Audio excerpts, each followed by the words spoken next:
Finally, it rises. Hey, it's ODB, the Lincoln Addict, back with another episode. Thank you so much for those that continue to come back and watch on YouTube or listen to the podcast. I've really tried to kind of become as consistent as I can, but I think the key thing that I've realized is I want to have the longevity. If you look at the average length of a podcast in terms of how long someone, a creator, if you will, does the podcast, there's so many that, start and stop and they don't continue it. So that's really kind of my goal, is the longevity. But I want to again thank everyone for coming back. Now, this is a super special episode. The episode overview, I'm going to have my friend Tim Wilson on, and I get to sit down with Tim to talk about his love affair with Lincolns, and it's just fantastic. I got to thank Chris Dunn from Lincoln Land for linking up Tim and I over the course of time. I had posted some photos that I had sourced, and Tim's interest was piqued because he was probably thinking, how did he find these photos? But he's certainly a great guy. I've talked to him numerous times on the phone, email, text, you name it. Great guy. One of the things that we talk about is his 1964 Lincoln Continental, which more than likely is the lowest mile Lincoln in the world from the 60s. And there's a special story behind it, and we go all into that. Of course, he does own other Lincolns as well. And you're going to see this episode is a pretty long episode, one of my longer episodes for Lincoln Addict, because Tim and I sit down for over an hour and we talk Lincolns. He talks a little bit about the restoration of the 64, what I call more of a refresh. It wasn't, I guess by some standards, it was a restoration, but it was really just to kind of curate it, white glove service, to bring it back to really the showroom condition that this car is in. So again, we're going to talk more about that. Now, stick with me to the very end of the interview, whether you're listening audibly through a podcast app or hopefully here watching on YouTube, because one thing I'd like to reinforce is on YouTube, you do get a richer experience. You're going to see some of the photos I share, especially when I'm talking with Tim, and I will share some things here during my normal lead-in, if you will, to the title guest. But if you stick with me to the end of the interview with Tim, we talk about an opportunity that everyone has, all the listeners have, all of the enthusiasts have, to attend an event in June of 2025. So you have a little less than a year potentially to plan, and we're going to cover some of those details. I'll, of course, be sharing it between now and next June, so I'm super excited about the potential to see some of you there. It's going to be a great event, so again, stick with us if you can. I want to thank one of our title sponsors, and that is Devious Customs. And oftentimes, folks hear the word customs, and they probably think, hey, my car isn't custom. Well, one of the things I want to show you really quick is when you go to deviouscustoms.com, you can go under Kits and Parts and then Shop Lincolns. And this is the key thing. As an example, if you have a 66 to 69, guess what? Jeff has a windshield for it. Some of you have upgraded your mechanical fans to the electric fans. He has those options. If you're looking to go fuel injected, where you have to get a higher volume fuel pump, he's got the gas tanks for that. He's got speaker boxes. He has even one of his newer products, which is the billet switch panels. So if you think about on the doors where you have the pot metal and then you have the switches for your windows, oftentimes those have to be rebuilt in terms of the switch. Oftentimes that pot metal is pretty, nasty. So if you want to go, and these parts obviously are not cheap, but if you want to go out to Devious Customs, you can actually check out some of the parts that he has there. And again, he continues to add different things. So shout out to Jeff.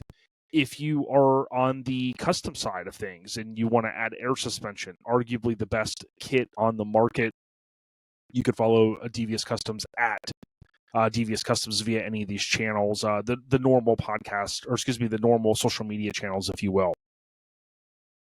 Now, next, I want to just talk about just something I refer to as Lincoln life. It's not specific to any one thing. It's just kind of like the Lincoln scene, if you will, is probably a more appropriate name. But I continue to post 2-3 times a day through Lincoln Addict. So if you somehow found the podcast and maybe you're not on social media that much, certainly check out at Lincoln Addict.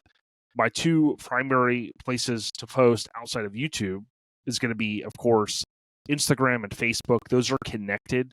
So typically you're going to get the same experience, right? If you're just kind of a Facebook user, not on Instagram, or vice versa. You can go out there and you can kind of see all of the stuff that I continue to post. I pride myself on posting a vast array. So sometimes I think people go, well, I'm not too much into the custom Lincolns. The page for the past, 5 years has been, I'd say 80% or more non-custom Lincolns. It's a lot of the history. It's a lot of the production numbers, features, and things like that. So, again, go ahead and make sure you follow me, and I definitely appreciate it. I want to give a shout out to Chino and Sons. They're on Instagram, and they continue to come out with new products. We've seen a couple of different. I think they were the second one to market with the deck lids.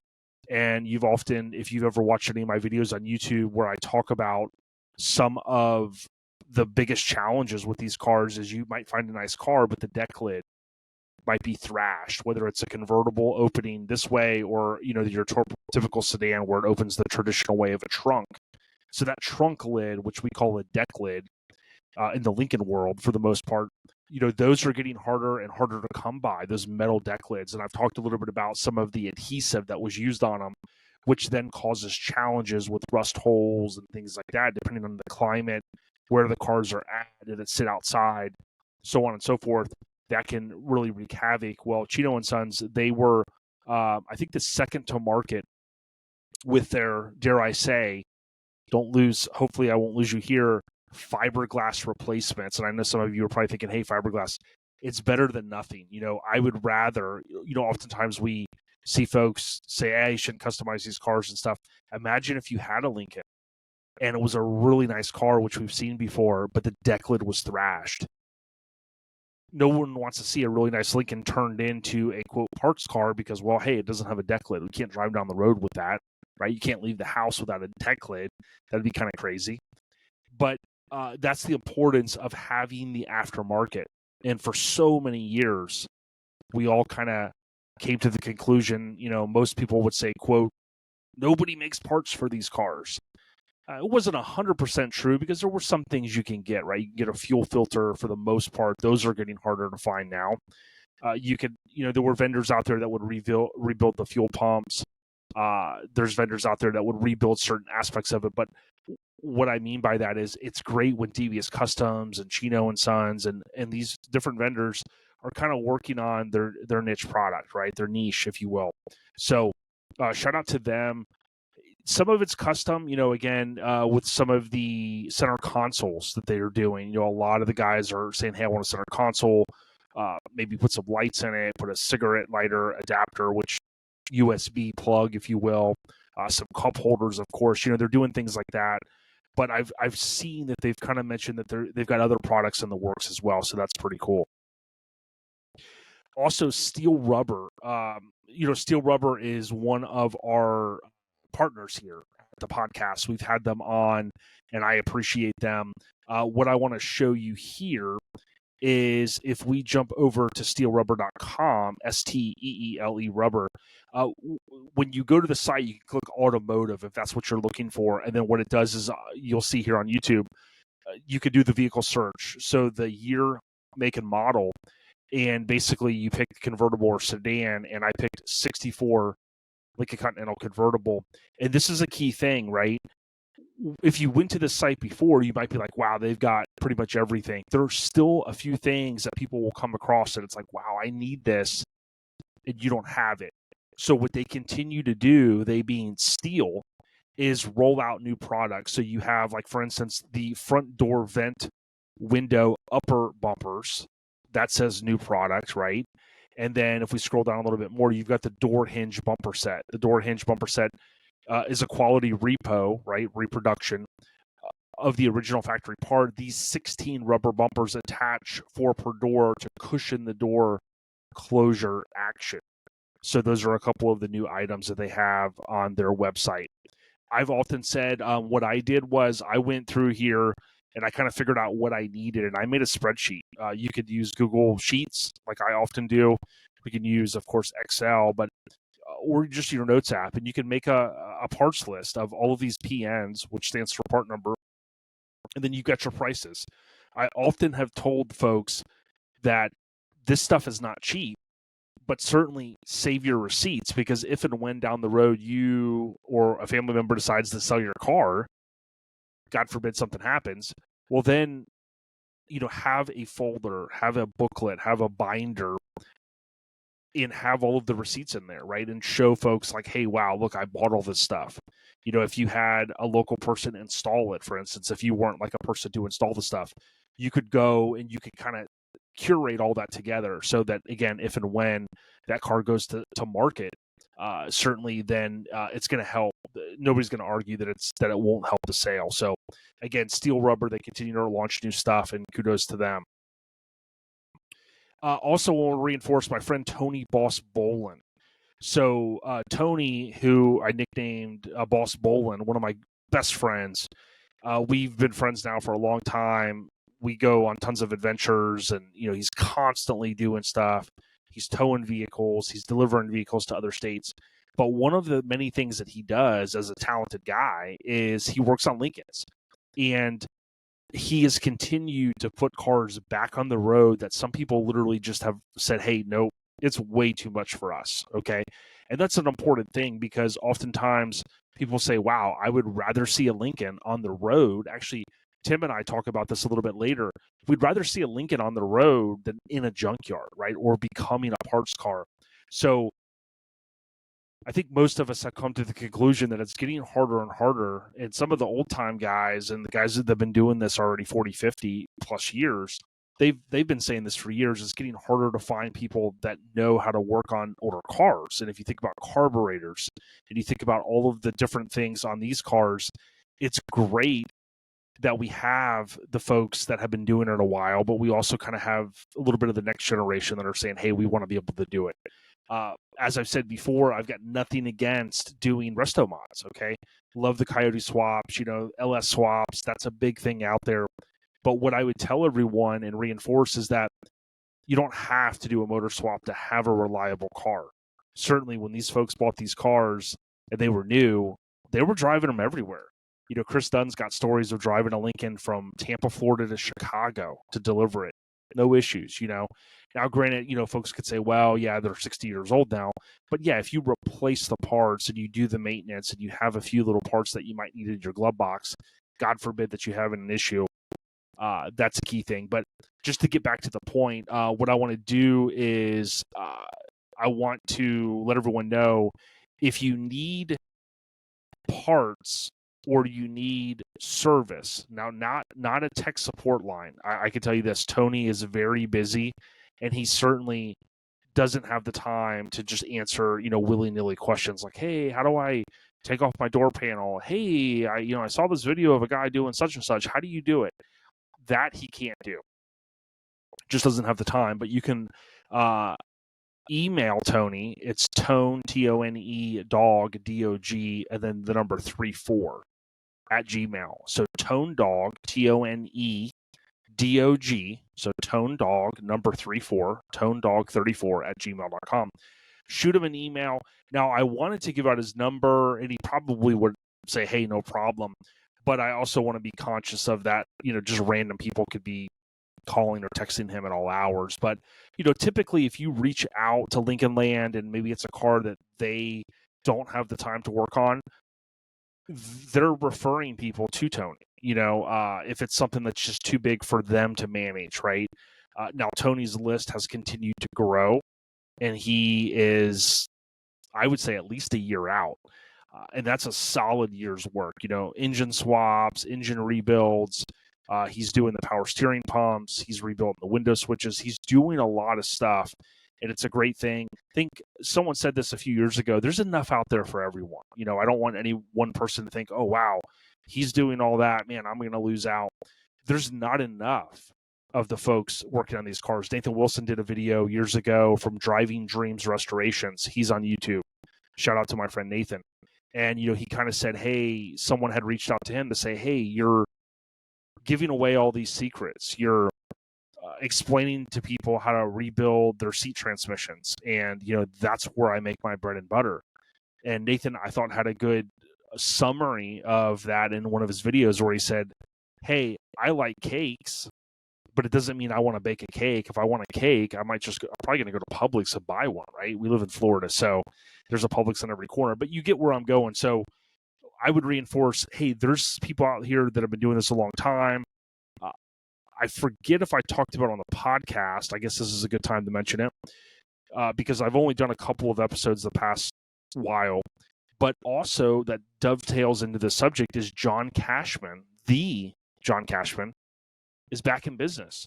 So it seemed like just a couple of years ago that John announced, hey, I'm retiring, right? And John was sailing off in the sunset, and he did.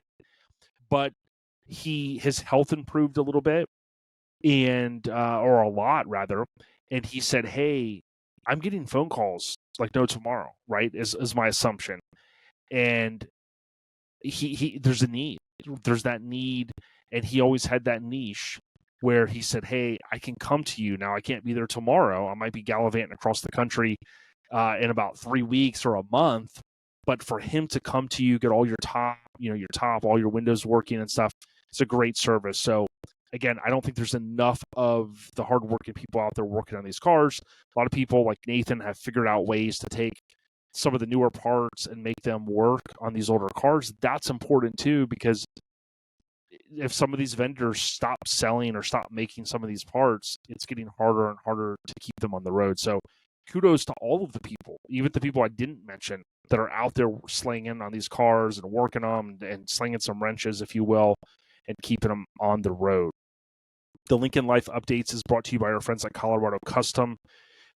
I encourage everybody, we all love the Lincoln wheel covers, also known as hubcaps, okay? But I don't think anyone, even a purist, is not going to argue. You might be able to see my rendering over my shoulder for my 64 Lincoln. If you go to Colorado Custom with no s.com, you get a chance to see under their premium wheels, they make a wheel out of billet aluminum that looks exactly like the wheel covers. And what I'm going to do really quick for those that are on YouTube is I'm going to share with you right here. If we go to coloradocustom.com, we're going to go to all wheels and premium, and then we can click right here, Lincoln Replica. This is a super cool thing. I think the biggest win for anybody that drives their car is many of you know you can potentially lose your wheel covers, right? Hubcaps, whatever you want to call them. These things can fly off. It's happened to me a couple of times, unfortunately. I recovered one, another I never recovered, unfortunately, so they cost money. But it also could be a safety type issue. I think most people haven't maybe really thought about it like this. Maybe you drive your car on the weekend and things like that. But those hubcaps, especially when you pop those off, those clips and the way they're machined on the back, I mean, those things are dangerous. And imagine that thing flying off and hitting someone. Now, a lot of people don't know, I haven't talked a lot about this, those wheel covers were made primarily for, the bias ply tires that they were using at the time. So you put a radial on there, and when you kind of go over your curve or you go over a little bump, that tire pushes a little bit. And if you don't sometimes modify the wheel covers in a certain way, those things could go flying off. Again, these billet aluminum wheels will not fly off as long as you have the lug nuts tight. They make different sizes. Of course, mine are 17s with a wide white wall tire. That's what I wanted. But certainly you could even get like a 16, I'd say a 17 that looks almost like the size of the original wheel. So shout out to my friends over at Colorado Custom. It's what I'm running on 2 of my vehicles, including my 64 Lincoln, and I really appreciate what they offer. They also make steering wheels. So you've seen in some of these high-end resto mods, these really nice steering wheels. Majority of the time, those are the Colorado Custom steering wheels. So reach out to them. You can find their email on their website. Okay, Lincoln's for sale. So on my YouTube channel, if you're watching now, thank you. just know I continue to go over listing reviews. Most of those are on Bring a Trailer, and Bring a Trailer gets a lot of views. They have a great thing. If you go to bringatrailer.com and you're searching for a particular vehicle, it's going to ask, hey, can we send you push notifications? Can we email you when these cars become available? And when you select yes, like boom, you get the email the second that car goes out online. So very, very cool. What I want to show you is some intel that I have, just basic searches for what's coming up here very, very soon. So first off, Scottsdale in the fall, there is a black 65. This car apparently I think has been owned by someone for about 10 years, I think the current owner. And I'm not going to go into a lot of detail other than it's a black Lincoln, which so many people want. It's a 65, which is a very desirable year, whether you're a big fan of 65 or not. And when you look at the engine bay, it's, the factory MEL 430. It's got the single reservoir for the brake, it kind of just really looks, true and authentic, right? Other than maybe the battery being an interstate battery in there, kind of sticking out with it green. But, you've got air condition, you've got the 3-port Carter fuel pump and whatnot. So it'll be interesting to see what this one goes for. Again, I've got no connection to Bring a Trailer or any of these auction sites, including eBay. If I ever know a seller, which has been very rare, I'll disclose that to say, hey, this is a person I know. He's looking to move his Lincoln. As an example, I know someone that's trying to sell a 69 right now. It is airbagged. It's air suspension. It's a very nice car, and I fully disclosed that. But he just kind of is ready to move on. He bought it for like a family type event, and they're getting ready to have that event. And he's like, hey, I want to do something different. I don't want to own this car anymore. It runs and drives great. So I've talked about that one. You can see that on at Lincoln Continental Sales on Instagram if you want more information. But we got this 65 here, and then we have this 62. So that was Barrett Jackson. This is Mecum. I think Mecum's site is better. I think they've done a better job. And oh, by the way, I went to a Mecum event several weeks back with my friend Kirk. We drove over to Kissimmee, had a blast. He went to the January one, which was like huge. Of course, it had rained a lot in Florida then, and he said, hey, I really want to go back. This was the smaller Florida event. But I just say that because I finally got a chance to experience the Mecum in person. It was a lot of fun. I think their website, again, surpasses where Barrett Jackson's at. Now, the unique one about this is if you look at the photos, this car does look really nice. It's not 100% factory correct. We can see this is one of the ones that has the badging up here in the lower door. I don't get a chance to really reference that a lot, but it was either 62 or I think 63. They move it from this lower portion to the typical spot, which is inside the door jamb. But if you see here where it says Mecum sold, I did a quick VIN search and I put Mecum 1961 Lincoln, boom, pasted in the VIN. This is what it sold for in Monterey a year ago. Monterey 2023, August 18th, sold for $110,000.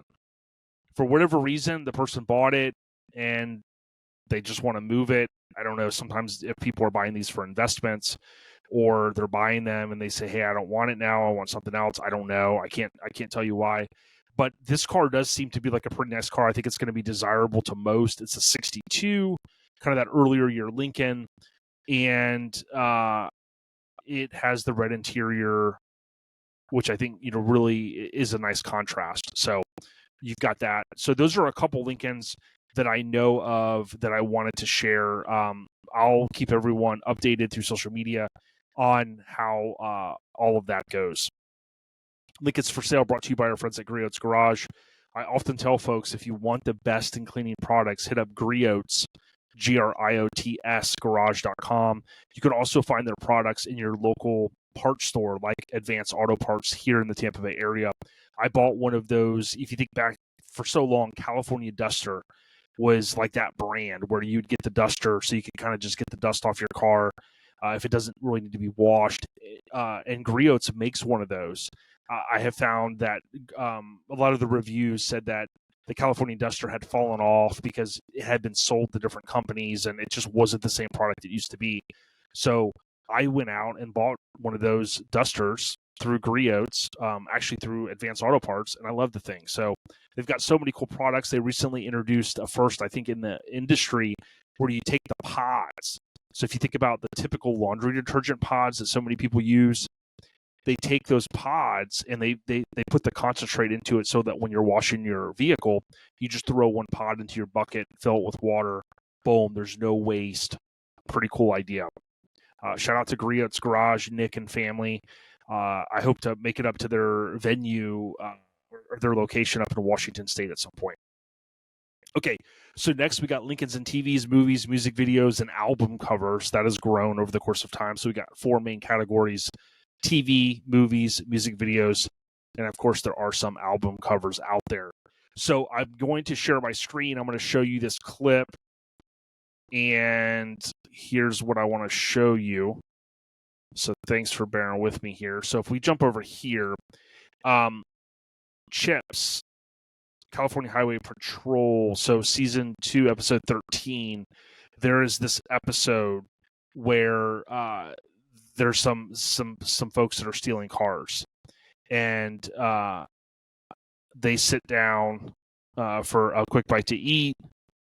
These 2 ladies walk out. I'll kind of narrate it here. They locations and things like that, and the different cars and the styles and all that. What's ironic about this one is you see this 63, and I looked at this a few times to see if they swap it out for like a miniature and they use a toy.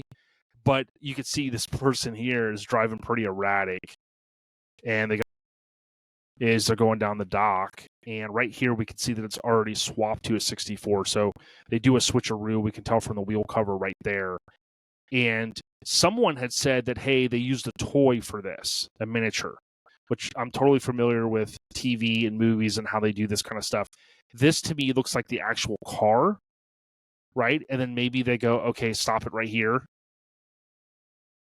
Or with that one clip, I think it's the real car, because I think the way the pier is, I don't know that they could have made this look, or they could have used a toy. Now, I will tell you this, when it goes over, the thing there was that they did swap it for a 64. So we see the switcheroo. If you haven't watched my video here on YouTube, where I talk about the Goldfinger film, where there's obviously a big switcheroo that most people didn't know or still don't know, that they switched in that film the 64, which was brand new for the most part, for a 63. And that's a hard scene to watch, but certainly want to say check out that episode. If you just Google Chips season 2 episode 13, it'll actually land you on Facebook of all places. The episodes I think is available for $2.99 on Apple, but some of that stuff is added to Amazon Prime and whatnot. But I want to thank Steel Rubber for continuing their support of Lincoln Addict Podcast. I kind of showed you their website earlier, but it's steele-rubber.com. And they often use the hashtag sealed with steel. And again, steel has an E on the end. We've had them on before to talk about their products and why they're superior. So check them out for your projects. At this point, I want to thank you for the continued support. Again, I want to thank Colorado Custom Wheels and DVS Customs. Reach out to them. Let them know Lincoln Addict Podcast sent you. If you're looking to do a custom Lincoln, those are your 2 main sources. Go to those folks. Their parts are made here in the US of A. Now I'm going to call Tim Wilson and talk to my friend about his love affair with Lincolns. And again, stick with us to the end, because I'm going to talk about an event that anybody can attend next year. And if you want to bring a car, you're going to have an opportunity for that as well. I want to give a huge shout out to everybody in the Lincoln Continental Owners Club, the LCOC. You can Google Lincoln Continental Owners Club. I think it's lcoc.org if you want to join. And if you do join, you can join in the festivities with showing your car in the main classes next year. Stay on the rise, everyone. Thank you for the support. ODB, the Lincoln Addict. We're out of here. Peace. Hey, it's the Lincoln Addict. I'm so excited to sit down with somebody I call a friend. Tim Wilson, how are you? I am fine. How are you, Jason? Good. Thank you so much. I got to thank Chris Dunn for linking us up. And I was so intrigued. I didn't know much about you. I had seen your name. I had seen some of the stories. My antennas were kind of going up. And I'm just so thankful to be able to sit down with you and call you a friend now. Thank you. Same here. The easy ice-breaking question that I always like to ask is, please, if you wouldn't mind, Tim, just tell the audience like just a little bit of background about yourself, where you live now, and maybe kind of where you grew up. Well, I never left where I grew up. I'm very fortunate to live in London, Ohio. Okay. We're 25 miles west of Columbus. There's about 14,000 people here. And the sad part is I probably know about 13,999 of them. When you don't leave, up here, I'm very honored and very thankful to God for giving me a very good life and a good business. I own Wilson Printing and Graphics of 38 years. This past August 6th. So 3 weeks ago tomorrow, would be 38 years. You can probably hear equipment running in the back. We're very fortunate to be very busy. Yeah, that's pretty much it in a nutshell. London, Ohio. I'm just here. Yeah, and thanks so much for giving us that background, and congratulations. You think about how hard it is to be in business a year, 5 years, let's call it 10. You start to get to almost 4 decades. You go, wow, you must be doing something right. And I know the few times we've got to talk on the phone, you always give kudos to your staff, and you say, hey, I gotta go talk to my staff. They're gonna head out. It's Friday and things like that. And you know as much as anyone how important that is. Vital. They've been with me an average of 32 years. Wow. Their children grew up in playpens and bassinets. I kid you not. Before we started, we briefly discussed Back to the Future. Here's something that I love. Steven Spielberg, I love him as a director, and he directed one of my favorite films 20 years ago called Catch Me If You Can. And it was about a guy that he overseas, he ends up acquiring some very, very old printing press stuff. And that's what he used for such a long time to create. He basically was like printing money and doing all sorts of things, right? But what was neat about the film is seeing some of those old printing presses. And when you think back to the early days of newspaper and stuff, it was always intriguing to me, like, wow, we got computers now, we can print stuff, right? But you think back to all those years ago, when you watch the old movies and they're telling these stories, it's like, wow, how did they have newspaper back then? It's come so far. It has. Yeah. But we still use ink and water. We still have offset printing. So yeah, and if you go back to the beginning of mankind, right? They're still finding ink on cave walls and stuff, and you're like, wow, different ink, obviously, but I wonder. We still got to refill I'm sure the cavemen were still refilling their ink cartridges, weren't they? Yeah, they were. Yeah, they were. Yeah, I don't even know how they did it. So I got to ask you this, right? Growing up in London, Ohio, I've talked to so many people throughout the country, and it's always intriguing to me, what you do, and you kind of laid that foundation. But how does someone like yourself, Tim, become a car guy, so to speak? Like, was it something as a child that kind of bit you? It was. I don't want anybody to have a stroke, but my family were Chrysler people. Okay. My mother graduated high school with the local Chrysler dealership owner. So we always had Chryslers. My first car, was a 1979 Chrysler Cordoba. And yes, it had the Corinthian leather, which was a glorified name for pleather. If you Ricardo Montalban, remember he did those commercials. Did you ever see those, Jason? I don't know if I have. Look those up online. Look those up on YouTube. Look up Cordoba. Oh, trust me, he was. I think I did run across one of those recently. Like he was that. He reminded me of the younger guy that did the beer commercials a few years ago about the most significant man in the world. But I don't know, he just was like this guy that had this elegance to him. Yeah. And he had the accent. He was, the character on Fantasy Island. Okay, that I did run across that recently. And he played Khan in Star Trek. Okay, and I think I ran across some old ads, the black and white ads. Yeah. So, but my parents always had New Yorkers, and they never bought a new one. They always bought good used ones from Goodyear, Chrysler, Plymouth, Dodge. And so, but there was just something about I remember as a young boy, Dr. and Mrs. Grant. Dr. Grant was the anesthesiologist at our hospital where I was born, which is still open.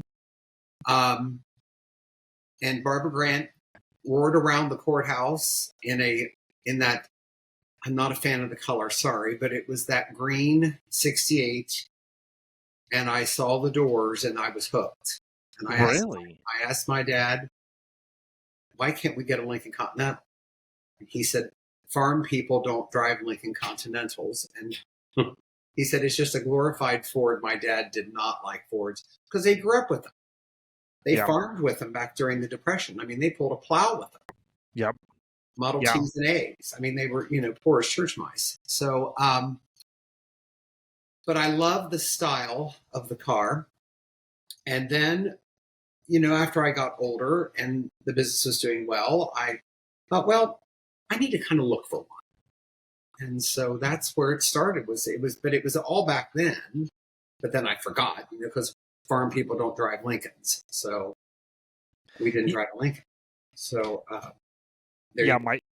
my dad always, he was a Chevy guy, and he has a story where his dad had a Ford, and it had this noise in the transmission, and it was driving him crazy, and he took it in, and to your point, having, you talk about the kind of the old school days and the Depression, and you think about what so many of our fellow Americans went through, and kind of the ancestors and family.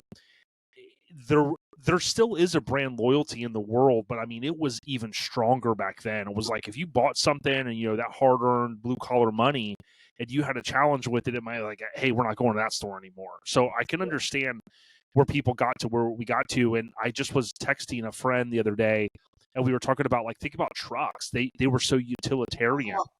And now, you can get a top-of-the-line Ford, Lariat type truck and be almost six figures. It's just insane how things have changed. Yeah, and they were work vehicles. Yeah, that's what they were. I mean, we didn't use it for prettiness on the farm. We're in the mud and everything. But yeah. Oh yeah. And we got through, high school and Chrysler Cordoba, and then I went the General Motors route for a year, maybe 2, 3. With a Oldsmobile Cup Supreme. Okay. Pretty car.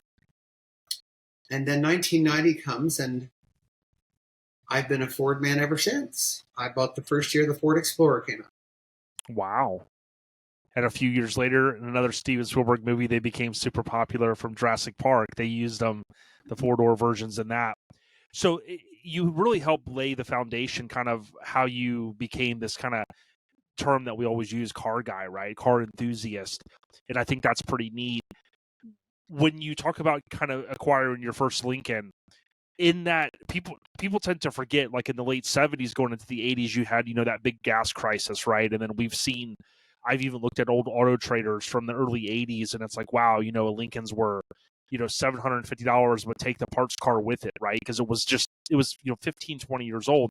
When you get to kind of the early 90s, what was the market like? Were you able to kind of find like a Hemmings and go locate something you really wanted?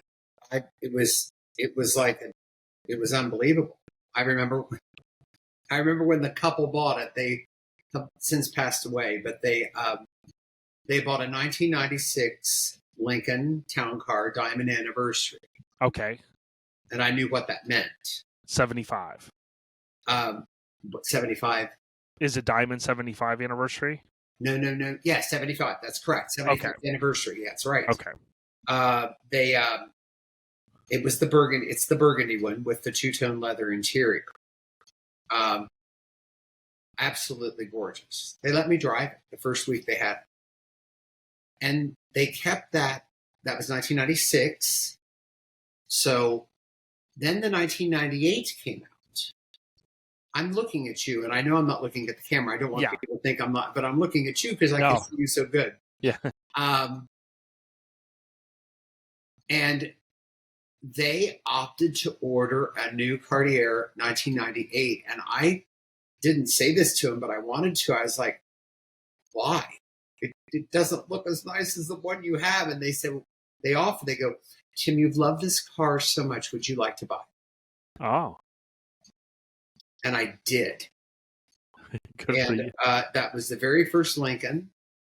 And, it's got the turbine wheels. It's got the phone and and I had that phone for years till they quit doing analog phones, and it was wonderful. And matter of fact, during a Lincoln show, I had one of my friends call it so they could see that it worked. That's awesome. I did. And absolutely beautiful car. And I've kept it all these years. And it only had, oh my heavens, I don't think it barely had 30,000 miles on it when I got it. I've got 106 on it now. We've driven it. Well, it's such a nice freeway car. Yeah, but even I'm saying, wow, like even how low mileage that is through all these years, like you said, like maybe weekends and things like that, going on a trip across town. The only thing it's ever had done is the intake manifold, of course, had to be replaced because they were those composite deals. But I didn't replace it till it quit. And lo and behold, our Ford garage here in London, who are very dear friends, it still almost tears me up because the owner passed away. Very, very dear friend. We figured it up. I've been a customer for 34 years at Buckeye Ford. And so they're kind of like family. Their son runs the dealership. Anyway, when that recall came out, Jim Hunt went ahead and ordered in the intake. Okay. And when it gave way, I think it gave way about 3 years ago. We just by happened to be driving it from out of where I store the cars into town. And I looked back and I could see fluid coming out. I told my person driving, I hollered at him and said, shut that thing off.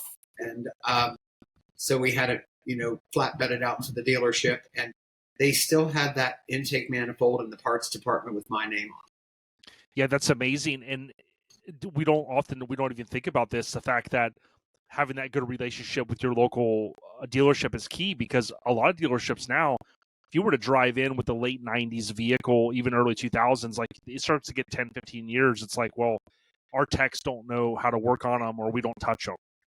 There's one gentleman at Buckeye. There's about 2 or 3. But they still have the computer that they can plug into those cars. It still works. And, Paul Burton, I hope he watches this. He's absolutely a dear, dear friend, and he knows what a carburetor is. So, we really love Paul.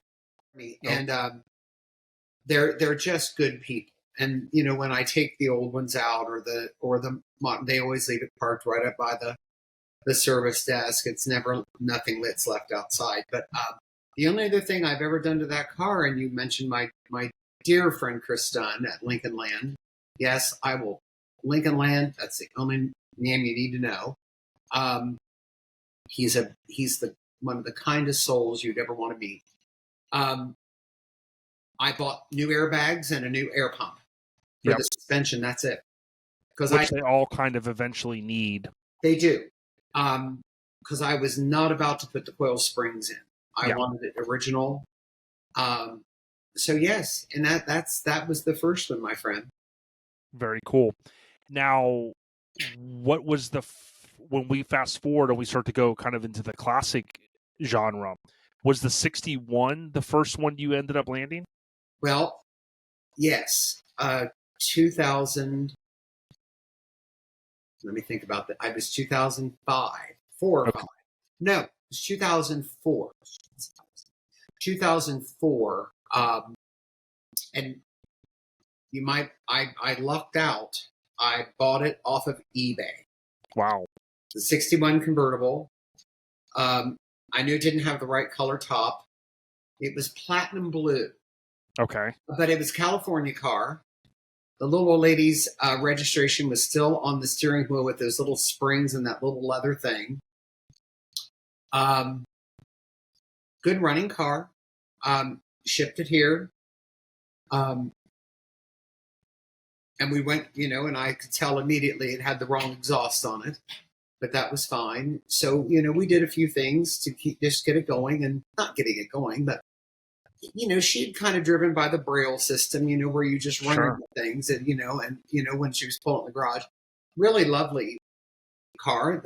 Interior, a little dry, California, sun, dryness. And so, but we kept it, we drove it that way for a while. And then finally, I talked to my dear friend, Rich Leanna of Leanna Restorations, who I feel is, other than the new generation that's doing these absolutely what I think are beautiful, beautiful resto rods, if that's what you call them. I'm sure I like the factory, but I can so appreciate some of these cars are absolutely stunning. And I'm just so happy they're on the road. Yes. They're on the road. People are out enjoying them, and they're young people enjoying these big, beautiful cars, and they're not in a junkyard. I think what they've done. But anyway, back to and then we'll cover that. Sure. Jason. Yes. But the trouble was 6 months after I bought the turquoise, it's turquoise now, the platinum blue convertible, I had contacted people on Hemmings. This will kill two cars with one story. About the cream color car, the sedan, the 61 sedan. They said it was already sold. 6 months later, they emailed me that the sale fell through, wanted to know if I still wanted it. They were in a desperate situation to move. So it was a California car too. Wow. And it still had the original Bi-Supply tires on it. Not the originals, but the second set from 67. Apparently, the guy put it up on blocks and he never drove it. It was his physician's car. Wow. So it went through a couple of earthquakes. The two doors on the passenger side are, you can tell they've been touched up. Now, I'm going to ask you this real quick. I don't want to stop you. Is this one? Wonderful. Thank you. Yeah, I have some photos I'll be able to share. But is this the one here you're referring to? That's correct. Oh, my God. Lord, that's the old garage. Yeah. Wow. I am so sorry. Please ignore people. That hideous paneling that my father thought was very kind of pretty in 1979, that, everybody was still doing paneling. Yes, that's the cream color car. It's kind of like the old RMS Olympic, the sister ship to the Titanic. Oh, yeah. That old girl runs in spite of herself. I'm joking. It's an absolutely joy to drive. It's my favorite one of all of them. That is so cool. I know it's something about just getting in one of these, and I've been fortunate enough, we mentioned Chris's name, to be able to see him just start so many of the cars, and they sound great, and you just drive them, and it never fails me. It runs beautifully. It's all original except the tires and the exhaust and the air conditioning control and the air conditioning compressor. The air conditioning's ice cold. I still use R12 because it's the only thing that works with the condensers, because the condensers are so small on these. Yeah. They're so thin, and it just can't condense that. It can't work with that R134 without changing it. So, but yes, when we got it, Jason, the car was so filthy dirty. I thought it was that awful pink color. I'm not a fan of the rose color, but it wasn't. It was honey beige. The interior's all original. And it just really, matter of fact, it's on its second set of Silver Towns. Have done nothing to it. It runs like a champ. It really, really does. It was the first one we took out this year. We took friends out, and all they could do was complain about how cold it was. That's a good thing, because so many air conditions don't work. But it's like if you maintain them, and to your point, you have the right components. I mean, you can. That's our friends right down near you, Classic Auto Air. Yep. They're the best. Yeah, they wouldn't go anywhere else. They were like 18 minutes from my house, and then they did move their location. Back in the day, my buddy had acquired a Lehman Peterson limo, and they actually, back in the day, I guess they used to do installs. You could take your car there, and they would do full custom installs and all that stuff. It was pretty neat. But yeah, to your point, some of my parts on my 65 are from there, and a lot of people recommend them. Oh yeah, they're wonderful. They're great. Now, so speaking of the 61 sedan, and then you talked about a couple of the others. Years ago, I had ran across a website, and I know sometimes people go, "Man, where do you where are your sources?" I had landed on. You did. This, I thought I had it pulled up. This site here. There it is. That's it. In this car, I'm a huge fan of blue. Mm-hmm. So it's neat to be able to, go, hey, we know who owns this car now. Yeah. But just these photos, I mean, they were so neat. This would have been possibly before you had acquired it? No, that's the person I bought it from. Okay, that's the person. Okay. He could be. Very, very, very kind soul. very honest. And there's her original tags, and it didn't have the correct top, as you know, it's blue, but it went nice with the color. I love it. Yeah. It didn't have the right tires. That was the very first thing. I couldn't stand them. They were radials. I could not stand them. And my gosh, I forgot about the seat belts, Jason. Lord have mercy on the back of those latches if you're sitting in the seat on the left or the right. There's actually on the back said the Rupert Parachute Company. Oh, wow. So in those early days, because I think it was like, I always get this confused. It might have been 64 was the first year you could get. Was. Okay, yeah. So it was like you had kind of makeshift things that folks would do. And, the leather wasn't bad, but it was, it was tired. Yep, tires. But, it's, and the air conditioning did not work. But there's the little thing on the center column. If you see that right there on the steering column. Oh, right. That was her little registration.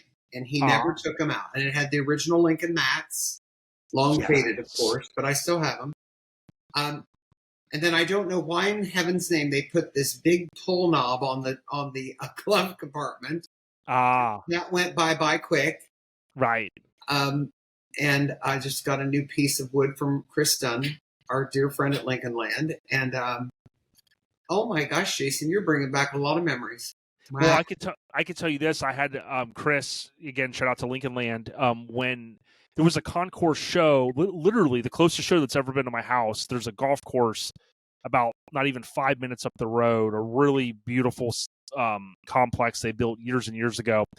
And these local folks, they've been having the Gasparilla Concours de Elegance type events. And they do a great job. And Chris brought me into one a couple years ago, and I was very thankful. It was the first one that I got to be kind of a guest class host, and it was fun. And I got to ride early that day. Chris goes, well, we got to be there like at 5:30. I go, in the morning? He's like, yeah. I go, okay. So we get up and we get there, and we're sitting in his car, and it was a 61 that he had brought to this event. And it's so intriguing to me, having learned more and more about these cars. I really love the AC vent that's hidden on these, Tim. Yeah. The only thing about it, it lasted a year because on the right-hand side of that, the pot metal, the frame that holds it in, they all broke. Yeah, I see. And they knew they'd made a grave mistake. And I love it. I don't actually have it down all the way because the way the lower vents are, they freeze the front. You freeze to death in the front seat. The side of your torso is absolutely ice. So we leave it up a notch like that. Got it. That's how. And then it puts the air to the back and comes back under the seat, and it's just wonderful. I think a lot of people do leave them like this because Chris let me do a feature on his 61 that it was at my house a day. And I was very thankful, and I got to do kind of an in-depth feature. And I forgot to pull it down. I didn't really want to even open it further because I didn't want to damage anything. Because somebody goes, oh, there's a hidden vent there, and I did. But it's like a lot of folks that maybe wouldn't pull it down a little bit more, they wouldn't realize that. Now, if you look, let's go back to that, please. Yeah. If you look right to it's my left, your right. Well, no, you were looking at the same. See right above that little rubber button on the left-hand side? Right here. No, down a little bit more. Well, there's a crack there. Oh, okay. And that's what caused it. They just cracked. I see. They weren't strong enough. So, when the car was restored, Rich Leanna, thank heavens, in his arsenal had one. And so it was replaced. So excellent. Because you had to. I mean, because it didn't. So I never close it. I won't lie to you. I never close it. Yeah, it's one of those things you just kind of, I just leave it alone. And we never close either of them. So, it's kind of cool. It really is cool how it works. And Chris had kind of broken down. I mean, literally at 6 a.m, we're sitting in his car waiting for people to arrive, and he's pointing things out. And it's so neat how it has this like walnut, and it's like you have this piece, and then you have the piece on the right, the piece on the left, and you have these, and then you have the door pieces. And when you really count them, you get up to almost like 10 pieces. Oh, it's so neat how cars. Obviously, we could spend a whole episode talking about, man, things aren't made like they used to be. But truly, when you look at one of these cars, I really think that they're art. Well, I agree, and that's where that. It's funny you say that because that's what I've always said. I've always said it's an absolutely beautiful piece of artwork. They just are, and it's not because I like them. I mean that sincerely. I mean, look at the back end. It's beautiful. And speaking of that wood, that was a $150 option in 1961. I remember it was an option. And air conditioning was $500. Yeah. And I am so thankful all of mine have air conditioning because it's really nice. I mean, people always say, we have a convertible, you don't need air conditioning. And I said, well, when it's 95 degrees outside and you're sitting in traffic, you feel like you're in a deep fryer. Yes. And it's not fun. I really like air conditioning. So, and then of course, if you got the wood trim, you know, the steering wheel was wood. Yes, that's right. That's the other piece. Not wood, but it was, you know, plastic wood. Yep. Because, you know, if not, then the steering wheel was the interior color that matched the real pretty, you know, you could really almost say, you know, mid-century modern metal inserts where the wood would have been. Yes. Mm-hmm. And that's what maybe not everybody realizes, that when you're restoring a car and you have so many unique one-off pieces, you know, some folks will look at a car and go, oh, well, there's no way you got that much money. And it's like, yeah. You know, to source the parts, you know, it's almost impossible. Well, again, Chris Dunn, though, the nice thing about it, when these were all restored, when this was all restored at Rich Lana's, you know, we took all the wood pieces out and we sent all those to Chris, and those were the cores that he used for somebody else, and he sent us a perfectly beautiful set. Yeah, no problem. But to your point, I know we've been plugging him, and one day I might ask for your help to get Rich on. I would love to have him on one day, but I think we'll pull up right here. For anybody that wants to check it out, Liana, Liana restorations.com. And what's super neat is you can kind of see when we had Larry Highbloom on. Larry had worked back with Rich many years ago, and they restored his 60... I want to say 62, and you know it's done really well. You know, there's been others like here on Rich's site. Yeah, that's Dr. Cook's car. That's Dr. the very Cook. That's the very first day I met Rich and Joyce Leanne. Oh wow! We have been in 2005, and we have been bosom buddies. Just talked to him last week, and there's my black car in front of the Indianapolis Motor Speedway. So awesome! Right there on the right, and then.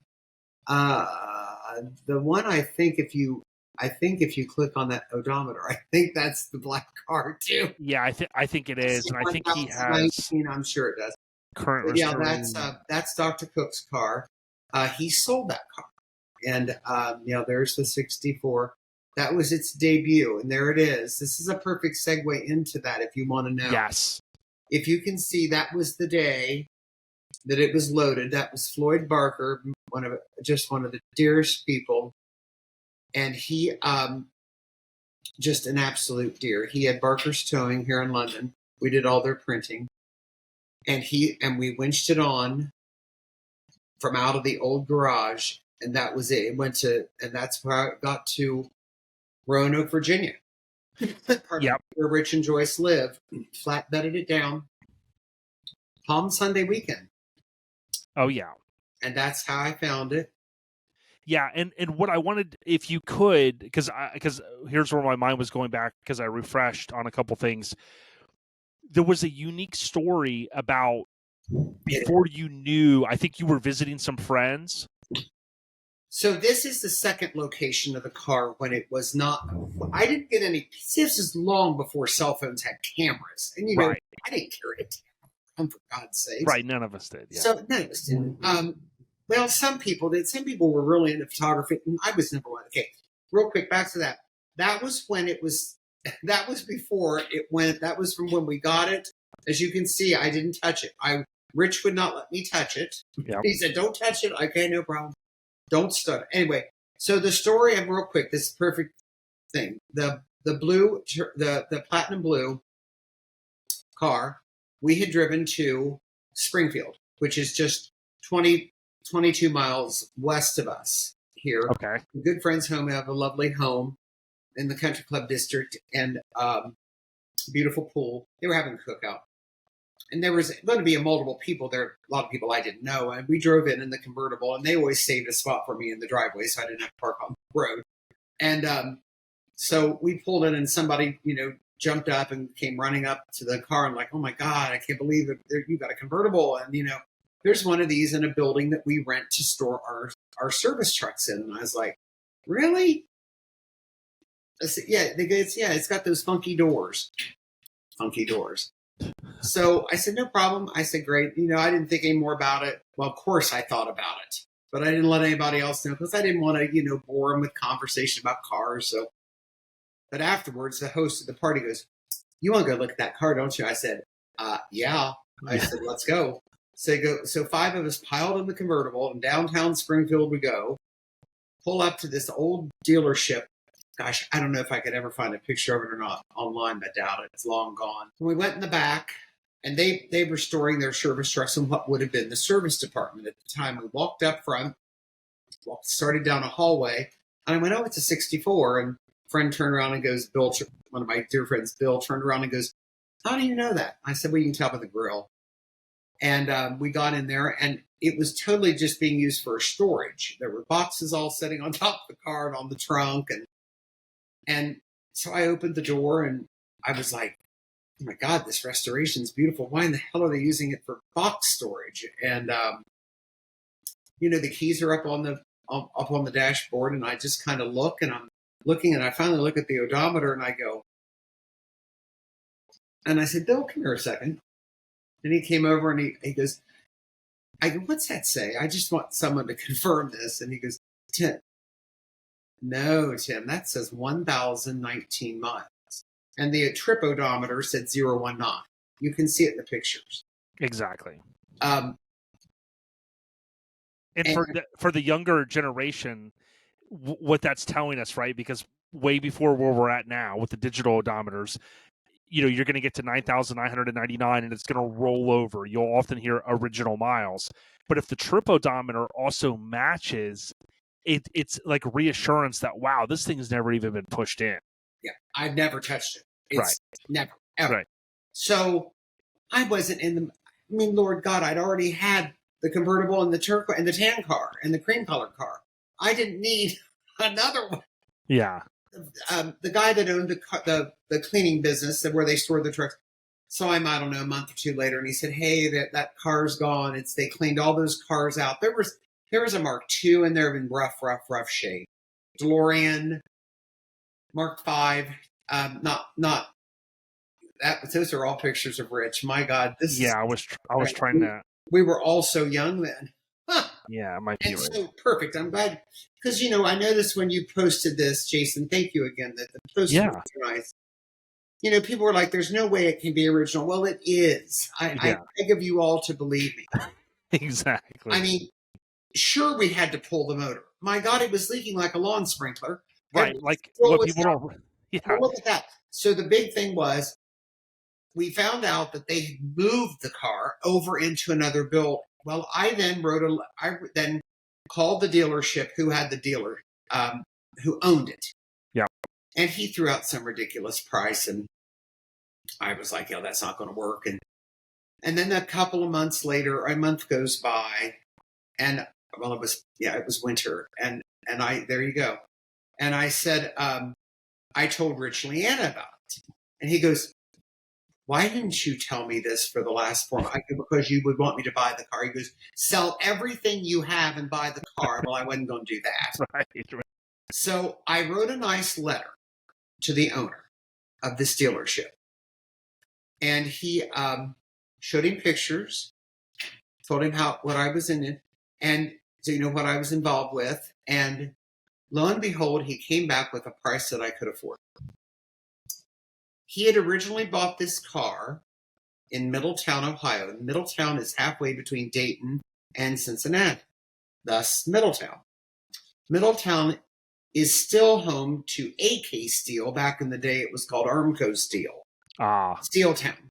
Got it. And this guy that owned this car, it was Charles and Ruth McGill of Middletown, Ohio. They traded in a 1961 on the 64 because it was bigger.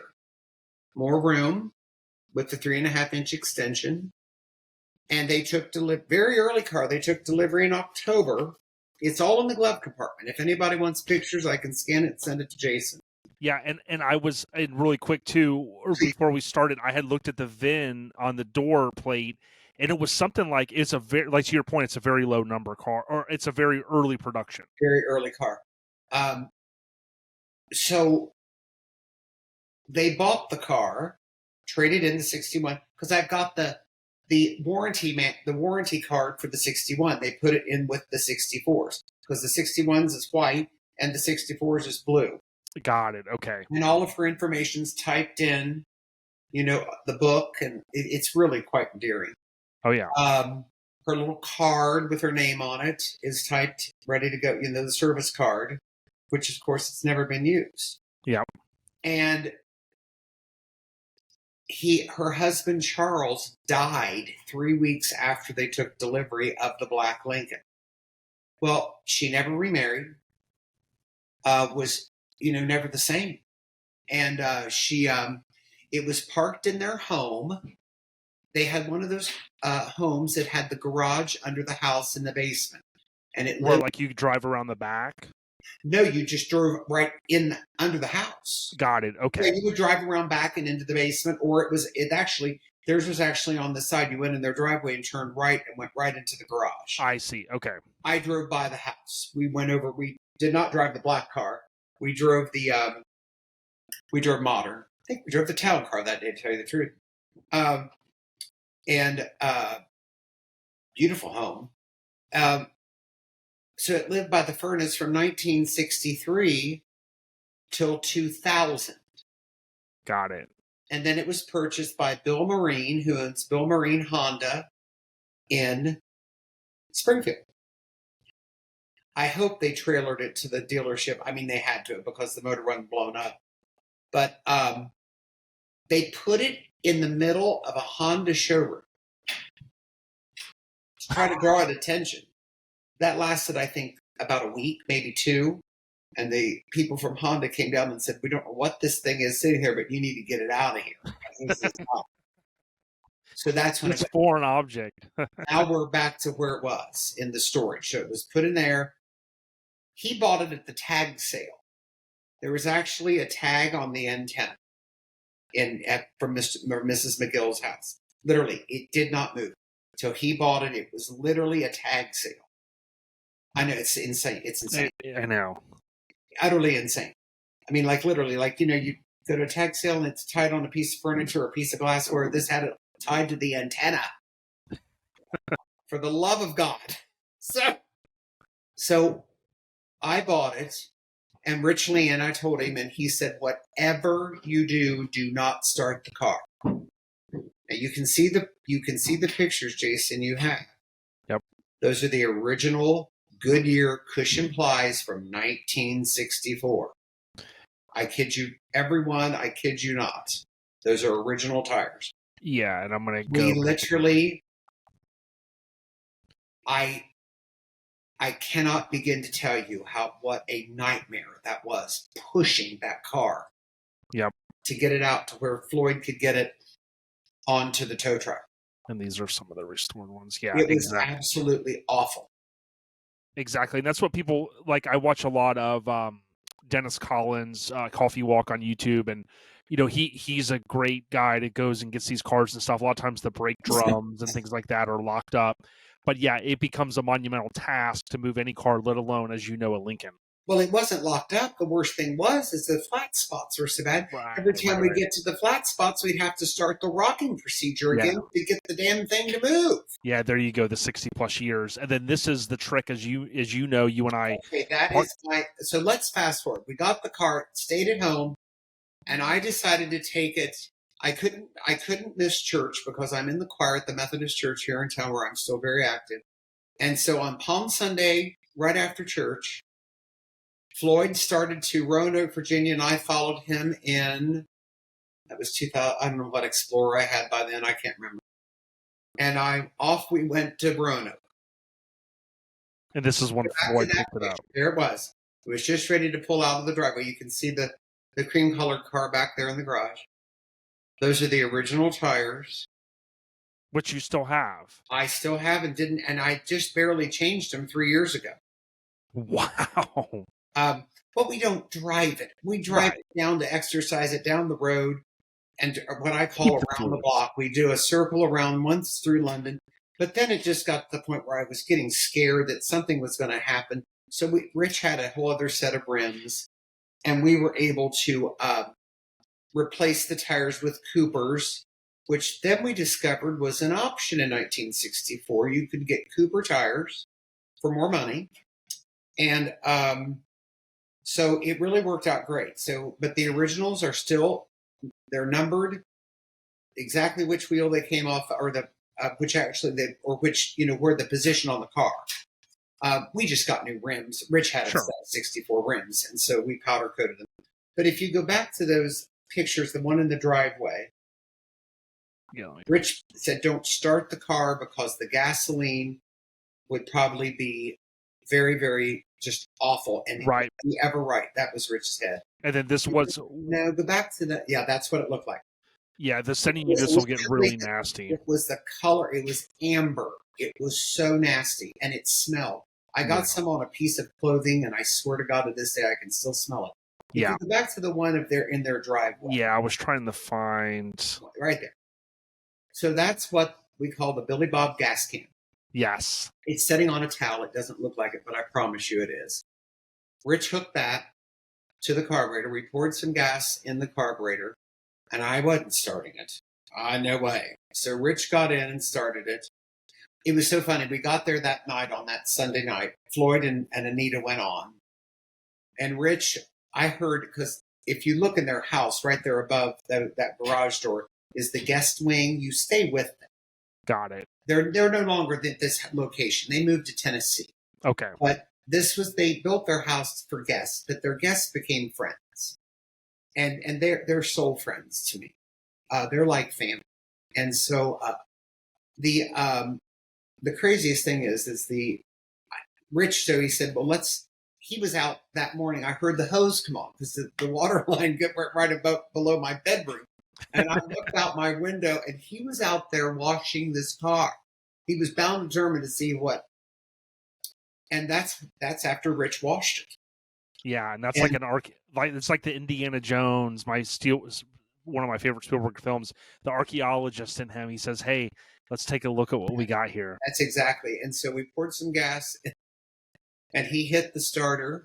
Well, of course, he had to put a new we borrowed a battery from one of his. He had a spare sitting around, and my God, it started immediately. Of course, amazing. The mufflers and the resonators were completely rusted out just from sitting, and it sounded like a demolition derby car. But and I said, flip the air conditioning on just to see if it kicked on. He turned it on. The compressor kicked in, and it was ice cold. Wow! Still ice cold.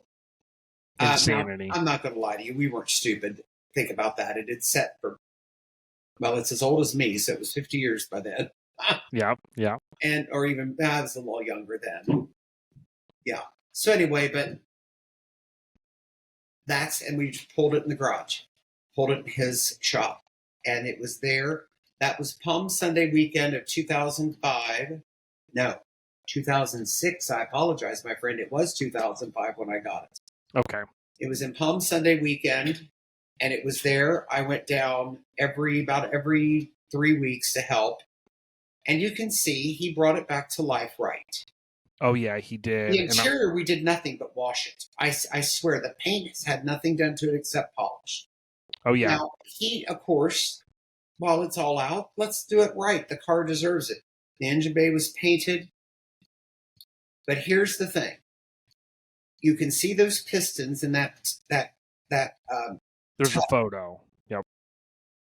I'd have to find it. Those pistons went back in the same exact holes. They were the same cylinders they were in. There was nothing wrong with them. Yep. So they reuse it. The only thing we changed was the valve seats because of the gasoline today. That's it. Yep. But those are the original pistons, and they reuse them in the same cylinders. There is nothing wrong with them. So amazing. So, they cleaned them up. That was the brakes. Oh, back up. Oh, yeah. That'd be what the brakes look like. And that's what happens, right? I mean, it dries up. So, of course, we had stainless steel lines made from, I know I keep looking at these pictures, folks. I'm sorry I'm not looking at the camera. but I'm looking at the plastic tube made all the new stainless steel fuel and brake lines. Booster Dewey took good care of the booster. Oh, yeah. There's a good new reservoir from our dear friend Chris Dunn. All the wiring and everything. This is what it looked like underneath. There was all it needed was washed. Exactly. That's all we did. We just washed. This is the way it came from the factory. Yeah. A lot of folks don't know it had that almost texture feel to it. And then it had that special, you'll see it in other colors or other photos. You had that distinctive color, almost like a primer, I call it. Well, it was. And you can see that's the fuel lines. That's the supply and return. And look how nice they look for the rubber hose. Here's the thing: when we took them apart, they're rusted because they're steel. Yeah, they were rusted on the inside, something terrible. So you don't want to contaminate the motor. The only thing that we painted were the springs because they were rusting, and we didn't want them to deteriorate anymore. That's what the engine bay looked like. It was just dirty from sitting. Yep. But the air conditioning fan, the steering box, all that's all original. Even the steering, that we just blasted those and got new bushings from Chris Dunn. And that's it. Yeah, it came out so nice. And one thing that I was happy to see, because in your mind and in my mind, that 1019 stuck in there, right? Because that's where, this car, just a tad over 1,000 miles is what it had. Yeah. But I was happy to see, since I started trying to kind of piece the story together, and then I became friends with you, is I think now it's just a tad over like 2,000. 2,785 when I went out to Buckeye Ford 2 weeks ago. And I appreciate that, because it shows, we talked about earlier, we'll talk a little bit more about resto mods and stuff, but when you think about this car, the originality of it would have been one thing if Rich and you would have said, hey, let's devise a plan and let's just put it in a museum. But even as a car guy, even though I like to keep stuff in new condition, there's something to be said about, hey, it is a car, right? I mean, I don't usually say, hey, it started life, right? It's not a person, but it started its existence as a car, right? So it's like they are made to drive. We may not drive them every day, but to me, that says a lot that you've been able to put 1,700 some odd miles on this thing. But you have to. And God, Jason, I didn't know that about you, because you and I feel the exact same way.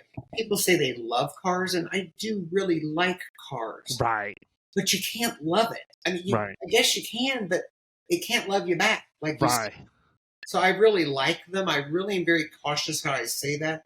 I don't put them above life. I don't put them above people. I don't put them above friends.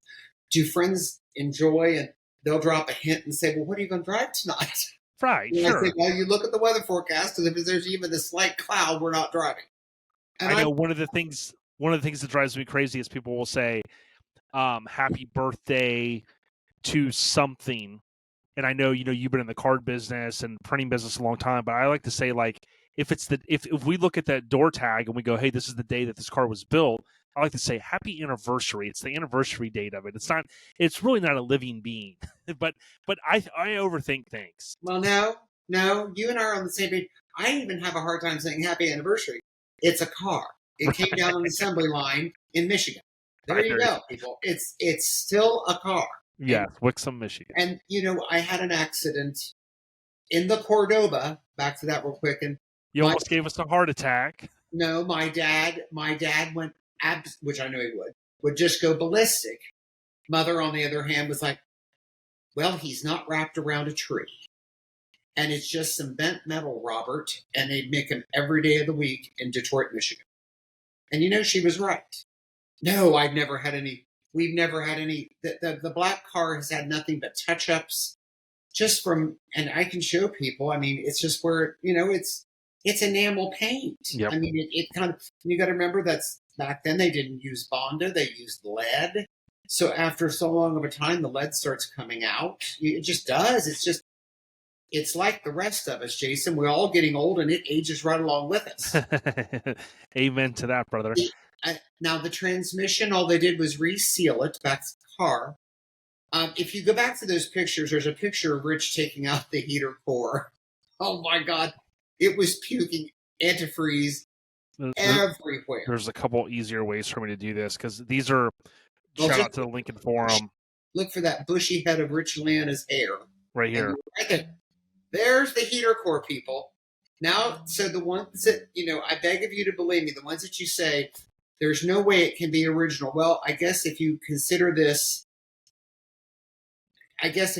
what we did making the car not original, I can't help that. I apologize. But no, I don't apologize. There's no way that the car could have been utilized or even enjoyed with it like that. Yeah, there are some people that might. I've seen this before on Dennis Collins' show. It's like there's some people that say, "Hey, there's a certain have never going to run again, but it's got the dirt on it. And it was at a racetrack, and like boom, it's in a museum, and it will never move there again." It would have been asinine for anybody to find a 1,000-mile Lincoln and go, "Hey, we're not going to even wash this car off," because as you and I both know, these were luxury cars. They were very expensive in their day. The values do continue to go up, and this car got what it needed. It got, whether you want to call it a refresh. I wouldn't even call it. I know we may be on the same term, to tell you the truth. It's not even a restoration. It was like a, hey, let's take this thing apart and clean it, refresh it, and I mean, it is just beautiful, man. Well, and if you can look up there, the washer motor's original. It still works. Yep. Hell, it's never been used. I don't even think there's any washer fluid in the bag. Right. And there's two vacuum motors up top that, control the vents for the airflow. They, those are original. Yep. They still work fine. Rich tested them out. They were fine. Yep. The blower motor, like I said, is original. But yeah, that's the transmission. Back there, right there. And it went to Gibson's. They're long out of business, which just makes me sick. They were wonderful, wonderful people. There you can see the exhaust system came from Classic Exhaust right here in Ohio. Wonderful people up at Ravenna.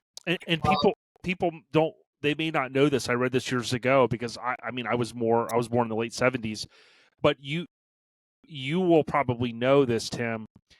There was an era when exhaust would rust out within a few years, and I think it was Congress or it was somebody came together and they said, "Look, you need to make the exhaust last a little bit longer." And then that's when they went to, like, I don't know if it was mild steel or stainless steel. Now, granted, it wasn't perfect, but it wasn't rusting out like 2 years later. So, like, this was in the era when they were kind of switching over. That's why like on my 64, when I first got it, my convertible, I got underneath it. I couldn't believe it. The muffler said asbestos on it.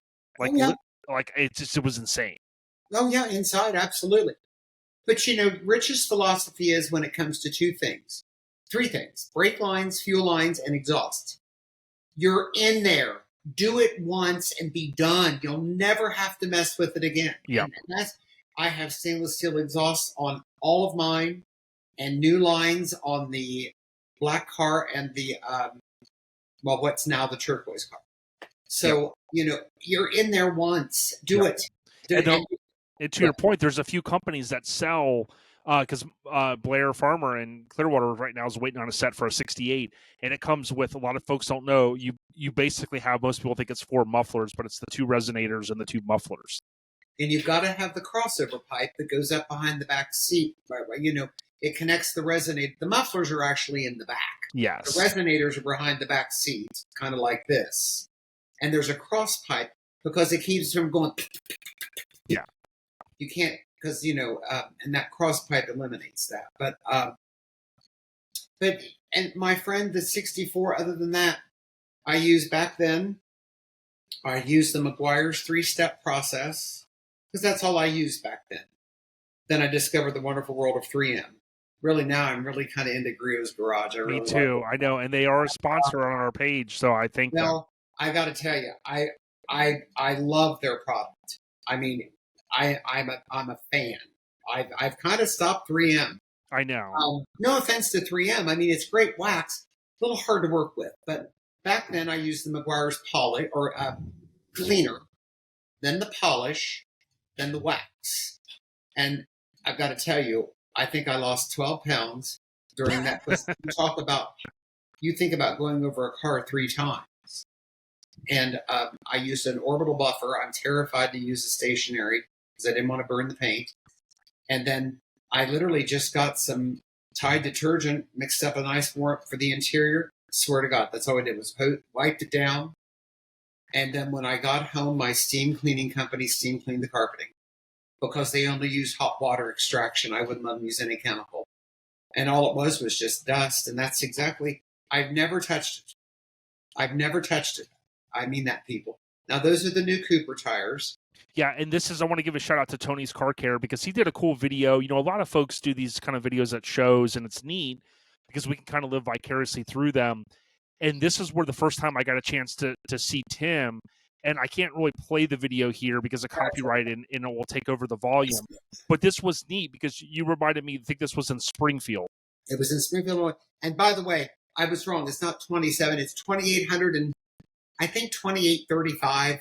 Right, like but who's counting? Like that way, whatever. Yeah, and the reason why I wanted to show this right here, Tim, is, you know, you were talking about, you know, the detailing aspect of it. When I saw this, I was like, wow. Like, to me, what I want folks to know is that you can take that old school elbow grease, right?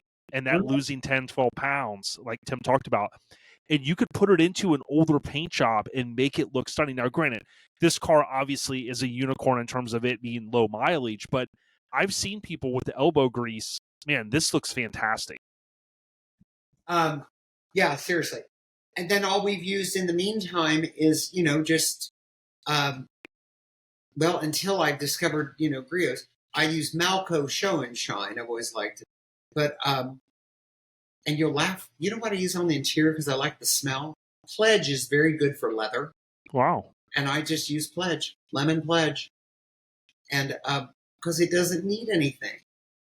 Now, there's not dings, but there's little chips and everything, but you can't help it. I mean, it's as old as me come October. Well, it'll be older than me for a month.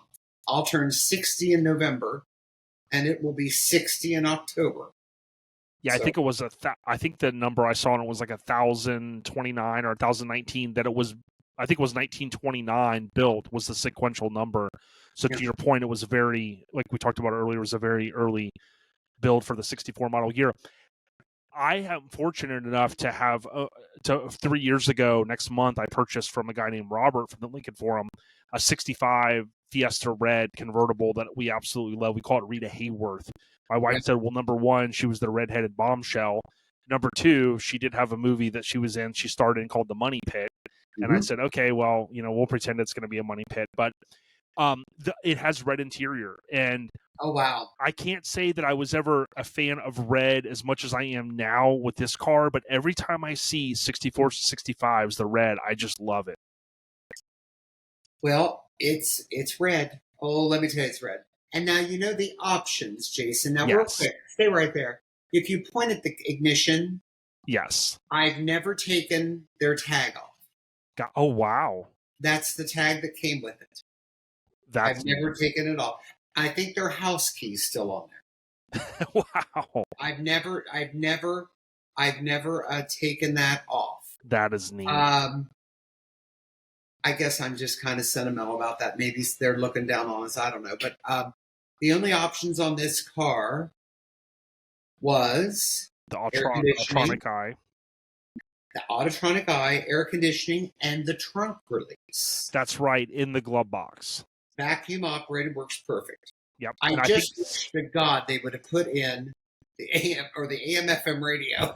Oh my God, it'd be so nice to have FM, but I know, right? We don't drive it that much anyway, so. Yeah, and I think Chris has told me 64, I want to say, was the first year you could get the trunk release, but people have added it. Maybe 63, but 64. You know, that's something I do not know, my friend. That's a new one. Yeah, I don't know. I always forget that. But for those that don't know, you just pop the glove box down and there's a little release in there.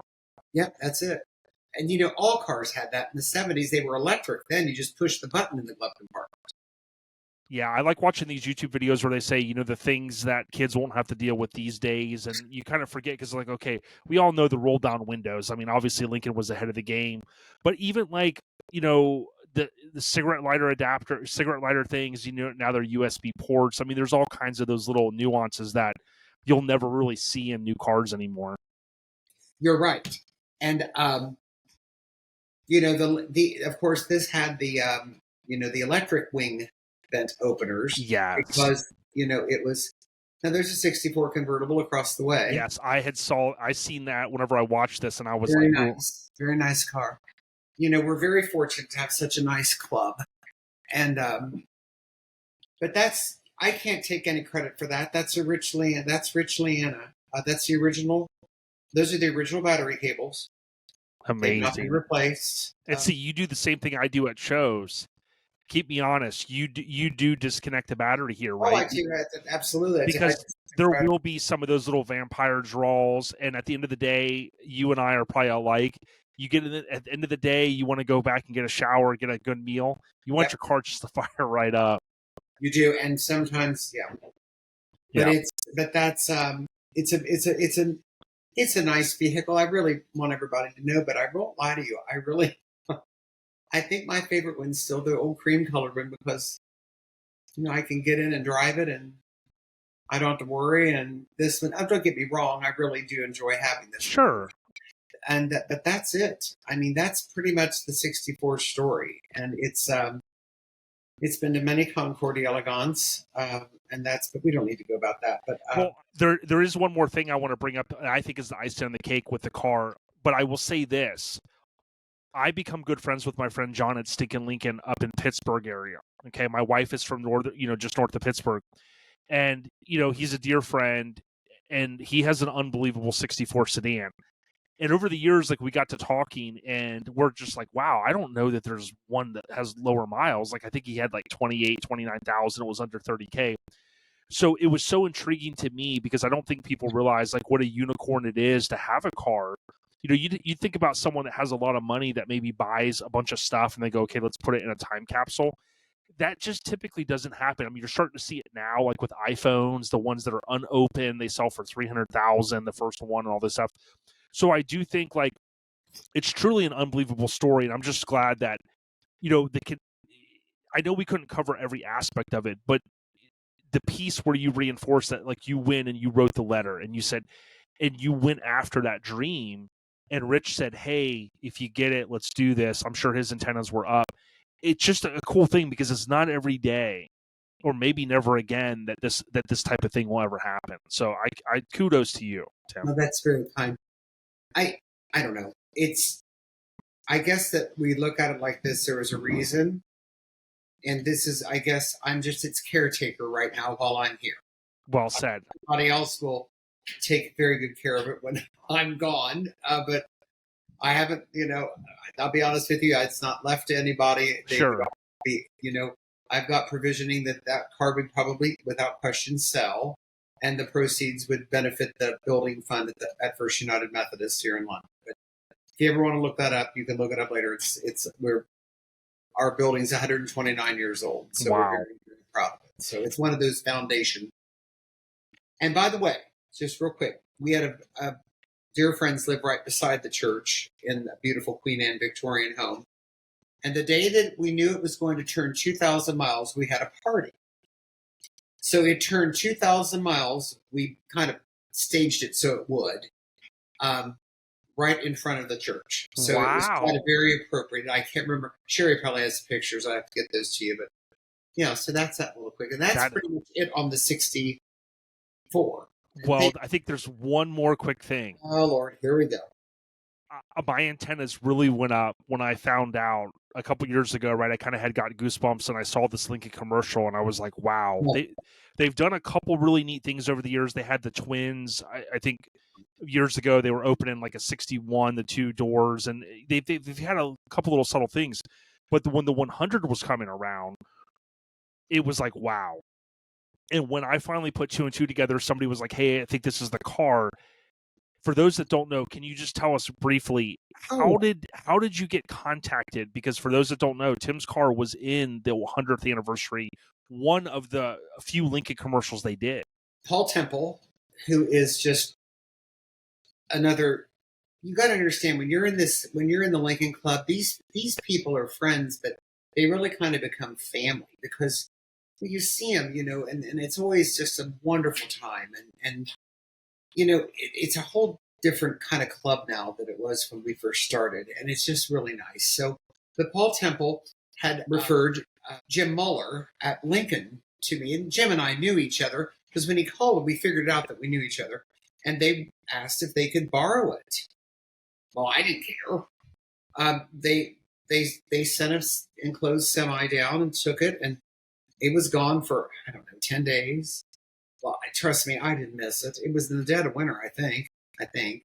Where it was not the good time of the year where it wouldn't have been out. But they borrowed it and just used it, and then they sent me the link after it was done. I don't know where in the world they did it, but that is so neat. And I'll make sure, I didn't have it handy, but I'll try to pipe it in.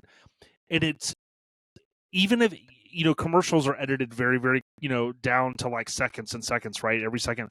But it's still, to me, it's a very powerful commercial. And even some of the stuff they're doing now, I know I don't want to get into like where they are now, because I know a lot of people like this and that. But when you think about, too, the world is different. I mean, they tried to bring back the sedan, and I really wish it would have succeeded. I mean, I'll be honest, I'd like to one day own one of those. Maybe I will. But I get some people liked aspects, some people didn't. Most folks, right, the U.S. consumers, they love their trucks, they love their SUVs. But, I mean, kudos to that individual and that team for going, look, 100 is not easy to get to, right? And Leland, someone, when I finally, years ago, I put together, when Henry Leland started not only Lincoln, but he started Cadillac. There's some ironic stuff there. But I'm sure that he would give a tip of the cap to you, Tim, and say, wow, I mean, you went out, you found this car in this coincident type situation, but you kind of pursued it. And like I said, just tip of the cap, man. That's very, very kind. Thank you. But it's just what it is. And we enjoyed sharing it with people. So. Oh, yeah. You don't get to drive it, Jason. If you come to Cincinnati, you can drive it. Well, you know what? If we were on a stage right now, you would have the perfect cue, because as we kind of wrap this up, what I wanted to do is I wanted to reinforce something. I posted this a couple times, and I want folks to know there's more information. I might share a few of these photos that, Tim, you and your team put together this unbelievable little story PDF, and it's a lot of what we covered, and this was so beneficial to me. So I'll make sure I share a couple of those images. Oh yeah, there's me. But this is a cool thing. So, something I will say this. We briefly mentioned resto mods earlier and stuff. And what I love is that you love, and so many folks, as I get older, even though I came up in the custom car scene, I love factory stock Lincolns, and I do still love some custom Lincolns. But I will tell everybody this. I am planning to go out with my wife June 16th through the 22nd of 2025. It's on the screen for those that are watching on YouTube. We'll talk about it briefly here. What I want people to know is that the LCOC, the Lincoln Continental Owners Club, these are great folks, right? A lot of these folks have been doing this 40, 50 years, right? We might be from different generations and things, but we all have that Lincoln love, is what I call it. So I'm going to encourage everybody. If you want to come out, anybody can spectate. Come on out. Tim, what would you like to say about the event? This will be the third national meet that I'm co-chairing this one. The last two I've chaired. Okay. Which, don't get me wrong, we just decided to split, and I'm glad, because we have such a great region in the Southern Ohio region. We have, late 20s year olds all the way up to in their 70s, and everything in between. This will be a spectacular meet. They call them meets. I should just say it's a national car show. That's what it is for the club. It's next June 2025 in Cincinnati, and as you can see, there's a wonderful array of things we have planned. I realize the Air Force Museum is not in Cincinnati, but it's only 40 minutes away. So it's such a huge draw. We have a lovely event at the home of the National Treasure, on that Thursday or on that Tuesday. And then it's almost worth coming just to go to the Golden Lamb restaurant in Lebanon. It's the oldest stagecoach inn in Ohio. Lincoln of Cincinnati is hosting dinner on Thursday at the dealership. Friday is, the normal thing. The host hotel is the Marriott, beautiful parking area. That's where the show will be held at the hotel. It's so much easier than going to another venue. So you got, and anybody is welcome. Spectators, we welcome with open arms. And if you've got a Lincoln and you don't want to show it and you don't want to join the club, no problem. Bring it, because people love to walk around and see everything. And if they do want to show, they can just go to the lcoc.org, I believe it is, and they can just register. Yeah, well, you have to join the club, but it's really not that expensive, and it's really nice because you get a beautiful magazine. I can't remember if it's every other month, so it's 6 times a year. It's a beautiful magazine, and it's really, and there's a lot of tech tips and everything in the magazine. It's a really nice read. And then the final thing on Sunday, you get to come here to yours truly's home, which I just live right upstairs above my shop. So amazing. Yeah, so we'll host that upstairs, and it's going to be a great time. I think. I hope. I really do. This is the schedule's still a little bit work in progress. That we'll have the final out in December, but and then for those of you who I think I might be talking to one here on this podcast, the center square is Kings Island, which is literally 10 minutes up the road from the hotel. Roller coasters, and my favorite one still there's the Beast, built 1982, wooden, single. And then, of course, you have to, for old time's sake, you have to go ride the old racer, the original. It's the double, train roller coaster that has 2 trains, the red and the blue racer. And sometimes I think they put the blue racer so you go backwards. I went once. I didn't like it at all. I'll just take the normal way. Yeah. But, so that's right up the road, literally. And I talked to my wife about coming up, and we're excited. When I talk about, on my other podcast where I talk about custom car and truck shows and going to these different events, I always try to encourage folks. Like, a lot of times people are taking like a Friday and a Monday off to be able to kind of drive there. This is one that you might be able to fly into depending on where you live. But, try to take an extra couple days, right? This is going to be a little bit longer than your normal average Saturday, Sunday show. And if you come in, dare I say, like for the week, wow, it gives you that time to go explore. Yeah, it's to be a great vacation. Not that expensive. The hotel, if you're a member of the club, you get a good rate on the hotel room for the week. They're honoring it for the entire week. And 3 very large airports. I mean, Columbus is an hour and 45 minutes from Port Columbus. Cincinnati, Northern Kentucky Airport's probably 30 minutes. And then Dayton Airport. I mean, you have to just step down 75 and around 275 at the hotel. I mean, there's 3 massive major airports within 2 hours of the venue. So, you can get a good price on a flight, and if you want to just fly. And now, Jason, now do you need to know about any of the other ones? If you could just reinforce what the few that you have, the other few, yeah. And then the Burgundy 63, my friend, it's and you'll laugh. I call it the beater. Yeah, that's what we call. If it gets rained on, or it's a great car. I love it. It's beautiful, and it really is. Yeah, I'll send you some pictures. It's a beautiful car. It's a Burgundy Frost Metallic. Yep, excellent. And the other thing I have is the NKX. We don't even talk about that. Oh yeah.